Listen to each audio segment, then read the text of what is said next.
করেছেন 24 ঘন্টার মধ্যে সেটা আপনারা বাস্তবায়নের পদক্ষেপ গ্রহণ করুন, না হলে পরিস্থিতি ভিন্নভাবে যাবে।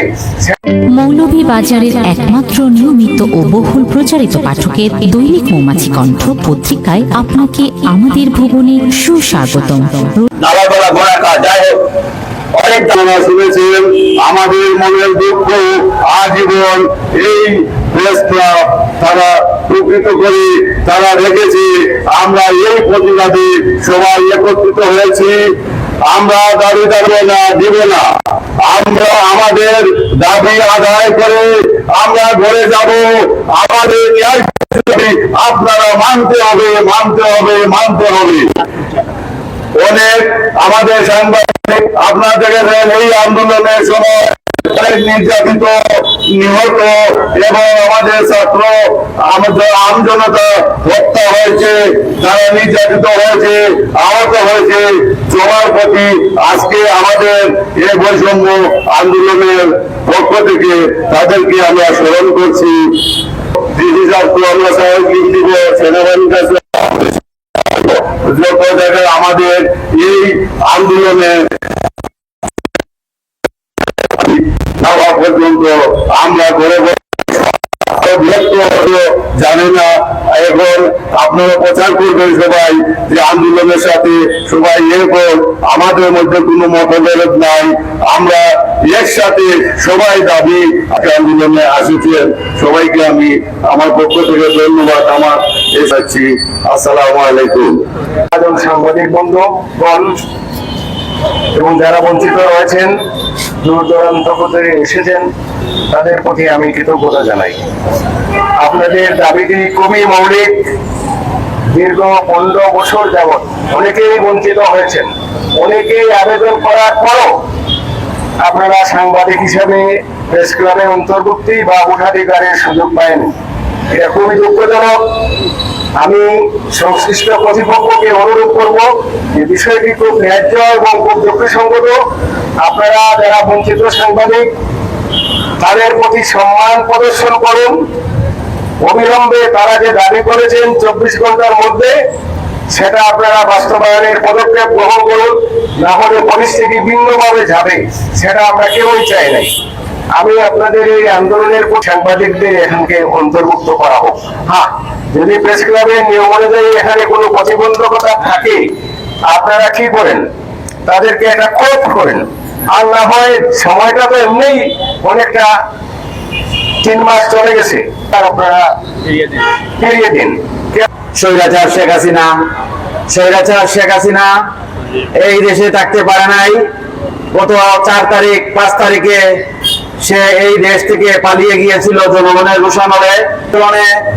যারা নিহত হয়েছে তাদের আত্মার মাগফিরাত কামনা করছি এবং যারা অসুস্থ হাসপাতালে চিকিৎসাধীন আছে তাদের চিকিৎসার ব্যয় বা সরকার বহন করছে, যদিও তাদের সুস্থতা সফলতা কামনা করছি। আজকে তারা সফল একটা দেশ স্বাধীন করেছে তারা। আমরা দ্বিতীয়বার স্বাধীনতা দেখেছি। সারা দেশে যত প্রেস ক্লাবের বৈষম্যতা ছিল সবাই প্রেস ক্লাব থেকে বের করে নতুন ভাবে কমিটি তৈরি করেছে। কিন্তু আমরা দুর্ভাগ্য জাতি মৌলভীবাজার সাংবাদিকগণ আমরা পারলাম না মৌলভীবাজার প্রেস ক্লাবকে বৈষম্য মুক্ত করতে। এবং সাধারণ মানুষের মাঝে প্রেস ক্লাব নিয়ে দ্বিধাদ্বন্দ্ব রয়েছে। প্রেস ক্লাব আসলে সাংবাদিকদের একটা প্ল্যাটফর্ম। এখানে সাংবাদিকরা এসে কথা বলতে পারেন না, সাংবাদিকরা বসতে পারেন না, এটা খুবই দুঃখজনক। আমরা দেশ মেরামতের কাজ চলতেছে, বৈষম্য বিরোধী কাজ চলতেছে। যে জায়গায় বৈষম্য আছে, যে জায়গায় বাংলা চোরা আছে, আমরা ইনশাআল্লাহ এই মানববন্ধন থেকে ঘোষণা করলাম মৌলভীবাজার প্রেস ক্লাবকে কলঙ্কমুক্ত করে পাবো ইনশাআল্লাহ। কোন সাংবাদিক মারা গেলে প্রেস ক্লাবের সামনে একটা মানববন্ধন করতে দেওয়া হয় না। এটা দীর্ঘদিন যাবৎ সাধারণ সাংবাদিক বৃন্দের প্রাণের দাবি। এটাকে উন্মুক্ত করে বৈষম্য দূর করে সবার অধিকার থেকে বঞ্চিত লোকদেরকে নিয়ে একটি পূর্ণাঙ্গ সুন্দর বৈষম্য বিরোধী প্রেস ক্লাব গঠন করার জন্য প্রেস ক্লাব তাদের কমিটি করে তারাই তাদের মতো কমিটি করে রেখে গেছে। এবং বর্তমান যে কমিটি আছে আমি অনুরোধ করব আপনারা স্বেচ্ছায় কমিটি বিলুপ্ত ঘোষণা করে নতুন সাংবাদিকদের সুযোগ দিন। প্রেস ক্লাবে মফস্বল সাংবাদিকদের কোনো সুযোগ দেওয়া হচ্ছে না। যারা কাজ করতে ইচ্ছুক তাদেরকে কোনো সুযোগ দেওয়ার ইচ্ছে হচ্ছে না। শুধু তারাই একটা সীমিতের মধ্যে নিয়ে তারা এটা পরিচালনা করছে। আমরা তীব্র নিন্দা ও প্রতিবাদ। সময় এসেছে সোচ্চার হওয়ার, সময় এসেছে প্রতিবাদ করার। সবাই মিলে কাজ করি এবং দালাল চাঁদাবাজ মুক্ত মহিলা প্রেস ক্লাব আমরা বলতে চাই। এই মানববন্ধ করা অর্থ হচ্ছে জেলাতে যাতে আমাদেরকে সাংবাদিক অন্তর্ভুক্ত করার জন্য এই আজকের মানববন্ধন।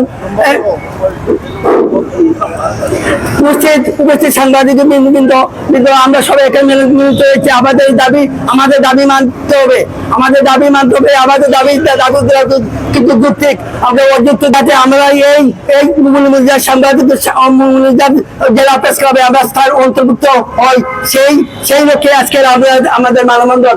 সবাইকে প্রতি শুভেচ্ছা জানাই আমি আমার সংযুক্ত সেক্টর নাম। সবাইকে ধন্যবাদ। সংবাদ কর্মী ভাই ও বন্ধুগণ, সবাইকে জানাই আমার পক্ষ থেকে আন্তরিক অভিনন্দন ও শুভেচ্ছা। আমরা আজ দীর্ঘ 15 বছর যাবৎ আমরা বৈষম্য শিকার হচ্ছি এবং আমাদের অধিকার থেকে আমরা বঞ্চিত হচ্ছি। আমি প্রথমে শ্রদ্ধার সঙ্গে স্মরণ করে বৈষম্য বিরোধী ছাত্র জনতা আন্দোলনে আমাদের সংবাদ কর্মীদের মধ্যে যারা শহীদ হয়েছেন তাদের রুহের মাগফিরাত কামনা করছি এবং মহান রব্বুল আলামিন যেন তাদেরকে জান্নাতের ফেরদাউস দান করেন। বন্ধুগণ, আমরা যে দাবি নিয়ে এই প্রেস ক্লাবের সামনে দাঁড়িয়েছি সেই দাবি পূরণ না হওয়া পর্যন্ত আমাদের সংগ্রাম চলবে। যে আন্দোলনের সৃষ্টি করেছে, আমার মনে হয় এটা ইনশাআল্লাহ আমাদের স্বপ্ন পূরণ হবে এবং প্রয়োজনে আজকে মানববন্ধন আমরা মাঠে আনবো, আমরা সেটা মোকাবেলা করবো। আপনাদের সবার সাথে আমরা একতা ঘোষণা করছি। সবাইকে ধন্যবাদ।